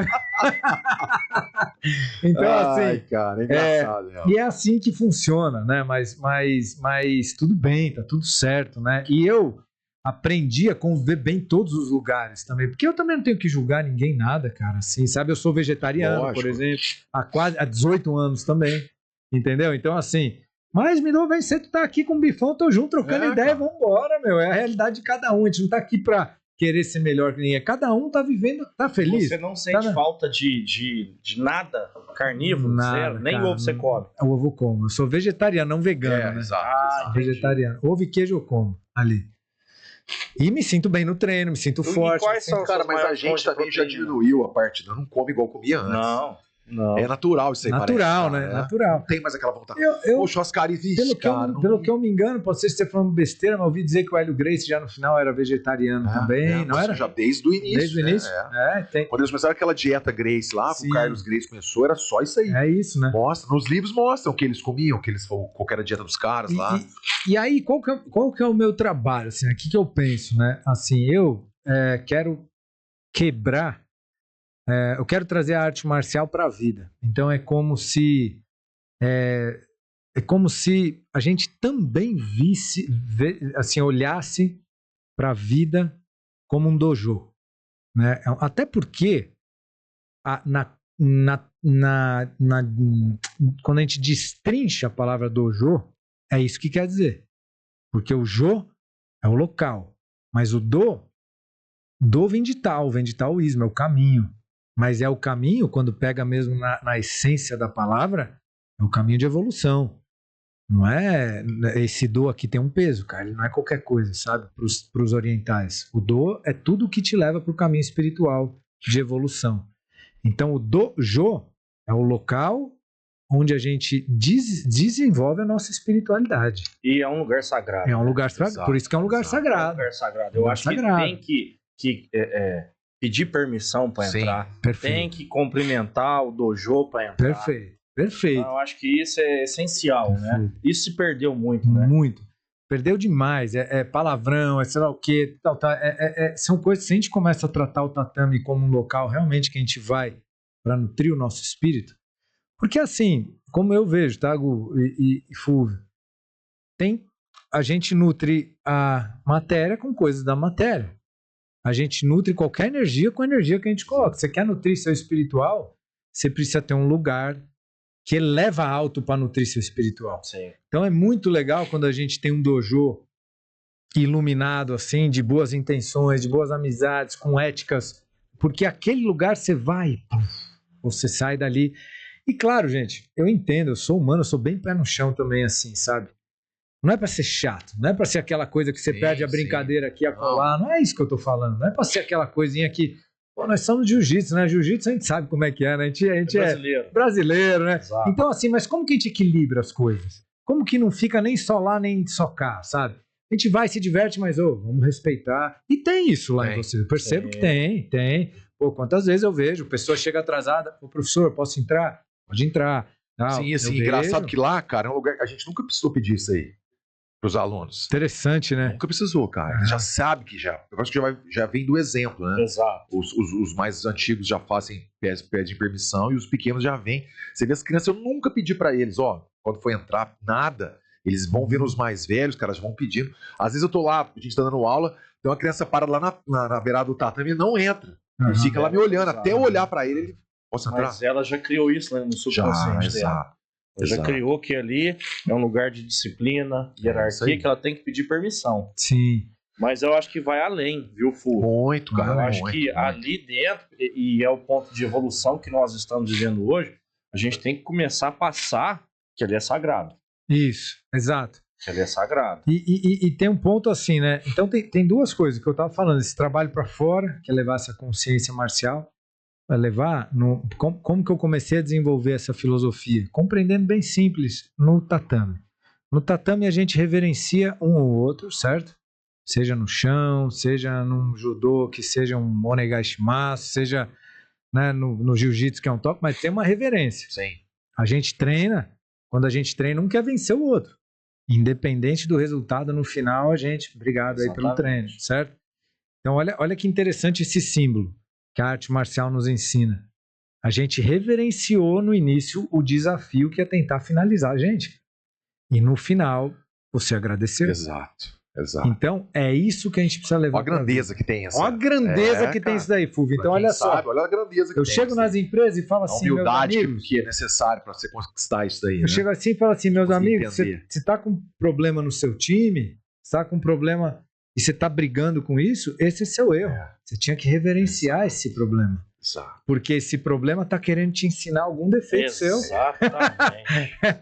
Então, perfeito, Fernando, perfeito, exato. Então o foco não está em assim, o problema. Não. O foco é, pô, treinei com o Gu, ele me finalizou. Ele não tem problema nenhum nele, pelo contrário. Parabéns. A questão é dentro de mim, onde que eu posso melhorar para ele, aquela mãozinha não entrar de novo, o que eu preciso melhorar, o que eu preciso... Graças a ele, eu estou evoluindo. Sim. Eu prego muito isso aí, Fernando. Maravilhoso. Não é só a vitória que nos ensina, né, cara? As derrotas nos ensinam mais ainda, cara. Esse ponto de reflexão. Exato. Saber aonde que ele foi melhor do que você, Exato. O que você precisa melhorar para conseguir equiparar. No mínimo equiparar, vamos colocar assim. Exato. E aí, Fulvio, por exemplo, isso muda o jogo. Você chega num final de treino, você mesmo, Fulvio, lá com seus alunos. Galera, todo mundo sentado aí, 6A, vamos fazer o fechamento do treino. Então nós vamos fazer o quê? Aí você fala sobre isso. Quem perdeu, que ficou bravo? Não tem que ficar bravo não. Sabe o que você vai fazer? Você vai agradecer. Porque graças ao outro, você vai aprender. Exato, ele te mostrou o que você precisa melhorar, né? Dia após dia, você vai dando pílulas de conhecimento para a vida, para a pessoa. Aí, vira mais do que quem finalizou ou não finalizou. É assim, a arte marcial como um caminho sagrado. Exato. E isso muda o jogo total entre uma academia de... Muda o pensamento da pessoa total, de tudo, né? Entendeu? De tudo. Ó, eu tô com 32 anos. Então, o que isso me trouxe para a vida pessoal e profissional fora do tatame? Que cada desafio vinha para me tirar da minha zona de conforto. E toda vez que eu enfrentava um desafio diferente, eu evoluía muito rápido. Porque eu desde os 8 anos eu tô no tatame, então eu aprendi a superar isso. Esse desconforto que era gerado ali, essa derrota que a gente tinha ali dentro, fazia a gente evoluir. Sim. Sair totalmente da zona de conforto. Sim. Então, cara, tipo assim, tá tendo um racha dentro de uma empresa. Opa, o problema tá aqui. Por que tá tendo esse racha? O que tá acontecendo? O que tá acontecendo no meu tatame? Deixa eu acordei, vi, vamos evoluir, faz assim, ó. Explode. Aí o negócio vai crescendo cada vez mais. Então eu acho que é essencial isso aí. É isso. Acho que tem que ter esse desconforto, esse dissabor, essa queda. Perfeito. Então, então, isso é uma coisa que os tatames devem começar a trazer. Porque assim, né, Fulvio? A gente vai também tendo uma idade, um lugar assim, o corpo vai sentindo, você não quer mais fazer rola toda hora, aquela coisa assim, tá, sabe? Então, assim, mas tem muitas outras coisas, né? Então, assim, é o caminho espiritual da evolução, que para mim representa muitas faixas, a gente vai evoluindo, é cada vez menos ego e cada vez mais o que faz sentido. Isso é engraçado, cara, que chega, né? Chega. Conforme você vai... E a gente se torna cada vez mais humilde quando chegou na faixa preta. Eu comecei a perceber que eu não sabia nada. Eu não sei nada. Sou mono... Como é que fala? Tem um nome que você só faz um tipo de coisa. Monotemático. Só era monotemático, só passava guarda. Depois cheguei na explicar pra você fazer guarda, você não conseguia fazer nada. Só fazia um estilo de jogo. Daí da preta pra frente que começou a evoluir. Olha que interessante. Porque aí já solta o jogo. Não, solta o jogo. Aí a minha saúde já não era mais igual quando eu tava na roxa, que foi o auge do jiu-jitsu meu. Foi na roxa e na faixa marrom. Sim. De lá pra cá, quando eu tive as lesões, caiu disso daí. Aí eu comecei a perceber que não dava pra fazer o que eu fazia antes. Eu tive que adaptar tudo de novo. E buscar uma coisa que eu não sabia fazer. Sim. E ter humildade pra saber bater e saber perder pra pessoas que eu não perdia nunca. Aconteceu muito comigo isso aí. Esse é um ponto muito interessante, né? Mais um ponto para se ensinar dentro de um tatame. Claro, você não precisa chegar a apontar o cara vai ficar sem graça, não é por aí ou não, mas tem que ter, o professor tem que ter aquela né, maleabilidade para ensinar, sem às vezes... Mas, por exemplo, quantas vezes a gente pega aquela coisa, e aí, pelo menos assim, eu vi muito já disso acontecendo. Aí o menos graduado, por exemplo, tá montado, encaixou o braço... E aí o cara vai levar o braço do mais graduado, e o mais graduado, para aí, deixa eu te corrigir aí. Verdade. Cara, acontece muito. Deixa eu te corrigir. Meu amigo, todo mundo já sabe, sacanagem. Né, então, assim, para com isso. Besteira, né? Existe bate, velho. Então, assim, assim, qual que é um ponto que a gente tem que aprender a olhar de frente, que é falado, né? Eu como faixa preta... Né? Porque parece que é um estereótipo que cria do durão. Não, meu amigo, nós temos vulnerabilidade e a gente tem que encarar essa vulnerabilidade. E ser corajoso, para mim, é encarar essa vulnerabilidade. O que é essa vulnerabilidade? É encarar, que você perdeu. E aí, cara, o cara encaixou seu braço e você bate e fala parabéns. Exatamente. Parabéns, e o cara aprendeu. O cara, isso é bonito, cara. Eu acho que é o melhor. Eu também acho. Cara, não tem vaidade nenhuma. Que besteira é essa? Então o cara não quer se vulnerabilizar porque ele perdeu, ele acaba fazendo o cara inteiro mais um papelão, né? Se ele tá fazendo isso, ele não aprendeu nada. Se ele tá fazendo isso, chegou na faixa preta, ele não aprendeu nada. Quer ver outro exemplo também que eu fico assim, cara, que eu falo, não. Aí tá lá, vamos supor, treino sem tempo, vai. Começa o treino sem tempo, ninguém define o tempo, não, vamos aí. Aí o cara te amassa, você por baixo ali, na dignidade, né, velho? Respira. Sobrevivendo. Aí você virou, foi pra cima, o cara, cansei. Não, meu irmão, você vai bater, velho. Você vai bater, vai dar 3 tapinhas. Então, eu tenho até uns nomes pra te dar uma lista de gente. Você falou, joguei na minha cabeça, quem fez essa vida inteira, cara? Porque que assim, besteira, o cara quer vencer, o cara quer dizer, enquanto ele tava amassando, tava lá. Quando ele virou por baixo, aí não. Bate, quer passar dificuldade. Dá 3 tapinhas aí, cara. Assim, eu acho que o auge da faixa preta é passar dificuldade. É lógico que é. É isso. Eu até hoje faço isso, cara. Eu prefiro puxar os moleques pra guarda, naquela minha guarda bem porqueira mesmo, pra ele começar a passar, chegar no meu 100 quilos, pegar minhas costas e falar, agora dá pra começar. Porque senão eu não dou nem chance pro outro. É isso. Que tá começando agora o aluno, né, cara? O auge é esse, pra você encontrar desafios novos, né? Senão... Exato. Então, assim, se a gente for ver, o jiu-jitsu, ele é uma ferramenta fantástica para desenvolver nossa consciência e lapidar nosso ego. Né? Outro exemplo que eu reparo há muito tempo, tem pessoas, cara, que preferem ficar, desculpa, é um jiu-jitsu ruim a vida inteira, mas porque ela não quer se abrir para fazer a outra coisa. Não arrisca, né? Não arrisca, do que desenvolver, abrir o jogo e testar outras coisas. Então, por exemplo, eu aprendi uma técnica de repor, sair dos 100 quilos. E o cara, aí na hora do vamos ver, o cara vai passar minha guarda. Só que ao invés de eu tentar a técnica, por quê? Porque, tô começando, eu prefiro fazer força de qualquer jeito para supinar o cara, virar e não deixar passar. Aí eu vou fazendo isso a vida inteira e nunca aprendo a técnica, porque eu não tenho coragem de testar a técnica, porque eu não sei ainda. Então, cara, mas como é que você vai aprender? Cara, Não acontece isso? Demais. A pessoa não quer se testar? Como? Não quer pagar pra ver? Eu quero pagar pra ver. Eu quero ver se eu consigo sair daqui. Porque a hora que chegar na idade e ele não tiver mais aquela força bruta, como é que ele vai fazer pra sair? Aí ele vai desistir. Exato. A gente já viu isso acontecer. O cara vai embora. O animal me ligou ontem, antes de viajar. Ligou de vídeo, né? Tô indo viajar. Eu falei, boa viagem, vai com Deus, vai dar tudo certo e tal, né? O animal que trouxe o jiu-jitsu pra Franca. Sim. E aí, ele virou pra mim e falou assim, você tem nem pra queimar ainda. Eu falei, por quê, mestre? Você não tem nem 40 anos, cara, agora é a hora de você lutar. Aí ele falou assim, você emagreceu, então aos 95 dá pra você lutar. Ele falou assim, você vai fazer 18 rola com faixa branca. Faixa branca. Eu falei, por quê, mestre? Porque senão o preto, o marrom, você vai endurecer, não vai treinar. Sim, o faixa branca vai soltar. Olha aí, que legal. Que legal. Do nada, ele olhou e falou, você vai fazer isso. Eu falei, tá bom, vou fazer isso aí. E ele tá com quantos anos já, Fulvio? Ele tá, cara, ele acho que é 15 anos mais velho que eu. Tá com 60. 60 e pouco. Olha que legal. E aí vocês reparam que a intersecção de tudo isso que a gente está falando é o ego? É o ego que não quer, que é uma vaidade ali, né? Cara, esse é o treino, é a gente vencer esse orgulho, essa vaidade. Sim. Então o jiu-jitsu é curador. E esse tipo de pensamento, Fernando, você coloca na sua vida pessoal, na sua vida profissional, cara. É isso que é a ideia do jiu-jitsu que a gente tem, de fazer a pessoa ser o jiu-jitsu lifestyle pra tudo, cara. Encarar todos os desafios, não só na hora do tatame, mas levar aquele desafio que ela aprendeu no tatame pra vida pessoal, pra vida profissional. Porque foi dessa forma que a gente conquistou onde a gente tá hoje, cara. Pensando dessa forma. Pô, se eu consigo enfrentar aqueles caras lá em São Paulo, cara, bando de brutamonte, sair aqui de Franca sem dinheiro, de carro, andava 400 km, lutava, voltava andando mais 400 km. Pô, você não te ensinou nada, cara.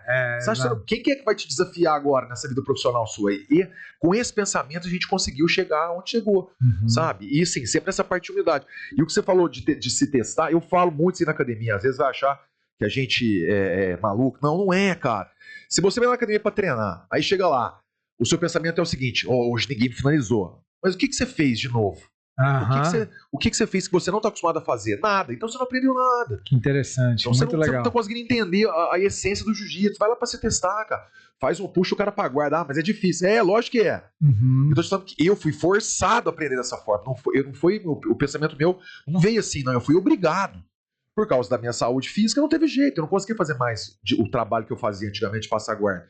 Fui obrigado a fazer guarda. Aí, às vezes, o animal falava pra você faz guarda? Não acredito. Esse cara não acredita. Porque foi a vida inteira passando. Depois disso aí, veio essa... Eu nem falo que é uma... Às vezes tinha que acontecer comigo, esses machucados da própria luta, dos campeonatos, que a gente, às vezes, não tinha aquela referência, assim, lado a lado, a gente era muito sem informação de tudo, cara. Aqui em Franca era distante da capital e demorou muito para chegar pra gente. Então, a ideia nossa de se desafiar, provar para os outros que nós somos bons e tal, isso aí atravessou, nós atropelou tudo, a parte física. Então, todo mundo, nossos antigos, tudo machucado. A gente continuou treinando, sim, mas do jeito que queria, não vai. Então, esse propósito, cara, veio para abrir a cabeça da gente, para abrir para fazer outras coisas, para melhorar isso aí, para crescer. Então eu notei isso aí, eu pego muito no pé. Faça aquilo que você não fez ontem. Tenta fazer o seu plano B, tenta se colocar numa dificuldade para você conseguir sair. Se o seu oponente foi melhor, parabéns pra ele. Parabéns pra você que conseguiu se abrir. Ele vai te evoluir. Exatamente, cara. Exato. Você tá tendo uma dificuldade naquele ponto, né? A gente tem história aqui em Franca de quando começamos a treinar aqui, aqueles mais velhos, ou aquelas pessoas que já tinham uma facilidade maior de aprender o jiu-jitsu, às vezes escondia a posição. Não vamos ensinar ele não, eu quero pegar nós dentro da academia. Desse jeito, né? Não, ensina pra ele não, vai finalizar a gente aqui. Não fala nada, não. Então, meio que te deixava, sabe? Um egoísmo. Não tinha. Então, como a gente estava falando antes de começar a gravar aqui, o jiu-jitsu chegou numa situação hoje que era, para nós, inimaginável. Que viveu o início do jiu-jitsu aqui na nossa cidade e tal, do jeito que era, do jeito que é hoje. Do que você está mostrando pra gente aí, do trabalho que você faz espiritual, cara, é o que a gente sempre buscou. Hoje, depois de tudo que nós passamos, é o que a gente busca hoje. Que a gente vê que tá tendo resultado, cara. Eu te falo isso aí pelo retorno que eu tenho dos pais. Olha que legal. De ligar e falar, meu filho tá assim, tá aquilo. Às vezes eu escuto um relato de duas alunas novas minhas que começaram lá, uma esposa de um amigo nosso, faixa preta também, encontrou que eu tô fazendo jiu-jitsu com o tio Fulvio, o melhor do mundo. Que legal. Elas me deram a pulseira. Que legal. Isso aí não tem valor, né, cara? Não tem. Isso aí é espetacular. Ô, Fernandão, e o que você espera aí do Guerreiro Interno? Quais são os próximos passos, os próximos desafios? Sim. Bom, agora como você até mesmo comentou, né? Comecei esse novo movimento da arte marcial, do viver.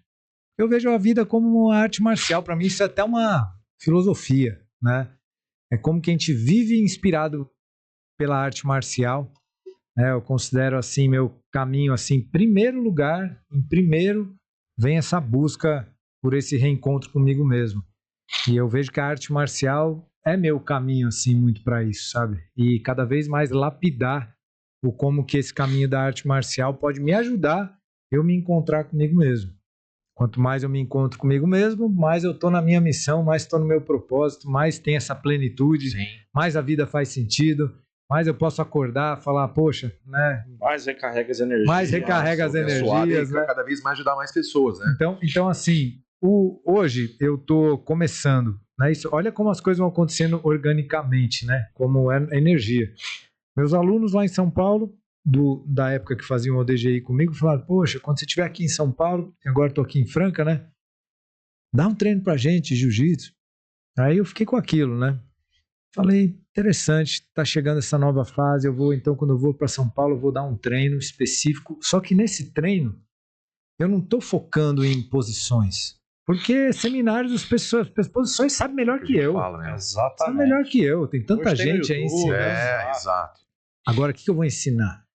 Vou ensinar filosofia. É, isso aí. Vou ensinar uma respiração, vou ensinar meditação, vou ensinar como ter calma ali embaixo, no meio de uma posição ali, você baixar respirar. Os batimentos cardíacos. Baixar, né, os batimentos cardíacos, né? É isso. Né? Essas outras coisas que são mais sutis, que também fazem parte da arte marcial, mas que são pouco divulgadas por aí, sabe? Não tem na realidade. Não tem, na realidade não tem. Né? Eu tive cuidado assim para não falar, mas não tem. A gente sabe. Mas assim, não tem. Então, é isso que... Porque eu sou formado em breathwork, de respiração, tenho curso de mindfulness, estou há 20 anos nesse caminho, né, cara? Como eu falei para vocês, da filosofia do caminho. Então, eu tenho muito para ensinar, para compartilhar. Né? E ensinar nesse caminho, né? Não quer dizer que estamos indo junto, mas por eu ter estudado muito tempo essa filosofia, tenho coisas para passar, para ajudar, então, e ao mesmo tempo eu não vejo que eu tenho condições de estar num tatame o tempo inteiro parado, porque eu viajo muito, fico tão... O que é meu objetivo? Pontual e inspirar academias. Eu quero ser um cara assim conhecido, falar, vamos trazer o Sensei Fernando aqui, nem que seja uma vez por mês, pra gente beber dessa fonte dele aqui. Quem sabe a gente vai trazendo algumas coisas para o dojo. Quero ser, assim, uma pessoa reconhecida por levar essas coisas boas para os dojos, sabe? O cara veio aqui, ensinou pra gente uma meditação, uma reflexão. Ainda treinou, cara. Fizemos um treino e tal. Mas, claro, eu quero estar junto, treinando, fazendo. Mas, assim, mais que isso. Vamos meditar no final de um treino. E fazendo um adendo aqui, ele treinou com um cara ontem. O cara tava parado e tal. Aí ele falou assim... Cara, eu olhei pro cara, o cara nem suou. Esses caras é perigoso, né? O cara nem se esforçou. Ele só brincando comigo. E chega uma hora, né? Igual outro dia você olhou pra mim e falou: pô, Fernando, quantos anos você tem? 43, vou fazer 44 agora. Caramba, você é forte. Então, assim, chega uma época, que se eu não sei respirar, se eu não sei outras técnicas, não dá certo, cara. Tem que se virar. Acrescentar, tem que acrescentar, né? Na respiração, na calma, né? Porque se desesperar, não tá doido. Vira algo fácil. Então, assim, vira algo fácil. Então, mas isso que é legal, porque são muitas possibilidades que tem para desenvolver, né? Então, é isso que eu tô querendo fazer. Na semana que vem em São Paulo, eu vou fazer esse primeiro treino, né? E aí eu vou começar a pensar sobre, né? Querendo estar aí com vocês. Vamos organizar. Ele tá falando aqui, minha cabeça tá voando já, o tanto de possibilidade. E o mais interessante, e eu tenho uma ideia, né? Porque eu me considero, apesar de ter minha raiz ali, Grace, do Raia, com o Russo, me considero assim bandeira branca. Meu caminho é unir academias, sempre foi isso. Exato. Né? Lá em São Paulo, o pessoal do Barbosa me chamava quase todo mês para dar um treino para eles. Né? Quase todo mês não, uma vez no início do ano, uma vez no final do ano, para dar um treino para eles. Né? A gente fazia um treino na linha do DGI, com meditação e tudo, sabe? Sim. Barbosinha já chegou a participar desse treino também, sabe? Então, assim, eu gosto de conectar academias. O que eu acho, pessoalmente, eu vim do judô. E depois do treino do judô, apagavam-se as luzes, colocavam uma música de samurai. As coisas que eu gosto. Exatamente. Baixava o batimento cardíaco, controlava a respiração. Ficava ali 5 minutos. É isso que eu gosto. Então, eu acho que todas as academias de qualquer arte marcial tem que ter essa filosofia. É isso aí. Então, assim, é um método. E nunca é tarde para começar a colocar isso. Por exemplo, só tem a crescer, só tem a melhorar as pessoas. Se a gente faz a aula no Fúvio, por que não a gente não pensar em abrir para a galera de Ribeirão? Quase como se fosse uma aula de jiu-jitsu meditação, respiração, tudo aqui. Encapsular isso. Encapsular isso num evento. Exatamente. Né? E aí abrir assim, a cabeça. Não só fazer em uma aula, mas fazer um evento. Um evento, é isso aí. Então, cara, começa em São Paulo, faz aqui no FUL, faz em outra academia, começa a criar corpo isso. Começa a criar corpo, começa a criar raiz. Pronto. Vamos fechar um Dom Pedro II? Sim. Antes de começar o próximo seminário, a próxima graduação de 2025, vamos fazer uma abertura? Isso. Entendeu? Exato. E começar a trazer algumas coisas cada vez mais para as academias, né? Por exemplo, aí, ó, Cicobi, Banco Itaú, eu sei que vocês estão ouvindo a gente, então já preparem aí. Cicobi já é parceiro nosso, aí, já. Aí. Vamos lá. Você vai ver. Legal, gente. Poxa, é isso. Acho que é por aí, né? Então é isso aí, gente. Espetáculo mesmo, viu, cara? Estouramos um pouquinho, desculpa, viu, Matheus? Cara. Ô, Matheus. Matheus tá que olha pra gente, tipo assim, ó, e aí, cara? Seu guerreiro interno. Ele já trocou todos os celulares aqui, voltou. E assim, espetacular, cara. A última pergunta, né? O que você considera e espera de um faixa preta? O que é ser um faixa preta? Pergunta, hein? Poxa, o que é ser um faixa preta, né? Eu acredito que assim, falando da minha experiência, né? Quando a faixa preta foi amarrada na minha cintura, eu tive uma sensação de vazio, né? A faixa preta, ela me trouxe um significado, né, para mim, que foi um reinício, e a mensagem que chegou para mim foi assim, da branca até a preta, é a purificação do caminho, né? É só o início, é quebrar o mais grosso. Sim. Quando você chega a preta, aí que começa. Vai lapidar. É aí que começa, de fato, a arte marcial, e é aí que começa, de fato, você também a representar a arte marcial. Porém, uma criança, um bebezinho, né, que está ali bem, quanto mais, né, gradua, mais pianinho fica, né? É isso aí. Quanto mais gradua, mais pianinho fica. Então, a faixa preta, para mim, ela significa um reinício. É um reinício de um caminho menos egóico e mais espiritual da jornada de um artista marcial, né? E é por aí que ele deve seguir, na minha visão, né? Cada vez mais. Não, show, maravilha, cara. Esse excelente. É isso aí. Acho que é isso, Fulvinho. Deixa uma mensagem para os telespectadores. Ó, pessoal, sem demagogia, de todos os que a gente já entrevistou aqui, veio conversado, o Fernando mais instruiu a gente, uma história muito parecida com a nossa. Não percam esse episódio aí. Não quero propaganda nem nada, não, mas é de fato real. E é o episódio 10, né, Matheus? Exato. Ó, camisa Sim, 10. Cara, só tenho a agradecer, Fernando, por tudo, cara, todas as suas palavras, por ter a sua presença lá conosco, lá na academia, sim, sabe? A gente entende hoje que a energia nos coloca conectados mesmo, cara. A gente só tem a agradecer a sua presença lá. E a gente acredita que é o início de um trabalho que a gente vai começar a realizar para promover cada vez mais esse pensamento que a gente tem da arte marcial, que pode ajudar as pessoas de todas as formas possíveis, cara. Todas as pessoas, né? Todas as pessoas. Não é porque eu não consigo, não é só arte marcial, não é só a parte física, não é só a luta, cara. É muito mais do que isso aí. É o que a gente tenta passar hoje pro pessoal e nós estamos vendo que está crescendo muito. Sim. Mudou muito o pensamento a respeito disso. E a gente está aí para todo mundo. Procure uma academia credenciada, com bons professores, com bons alunos, com bons amigos lá. Nós estamos de portas abertas a todos. Espero vocês lá.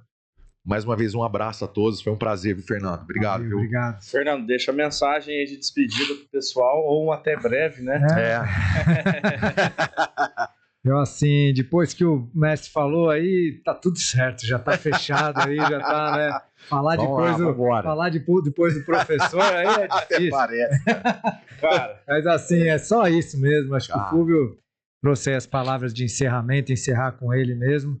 E só gratidão, né? Só acrescentaria também que eu estou muito grato de estar lá também, né? Toda a abertura do tatame, boa receptividade que eu tive lá desde o início. Desde o início.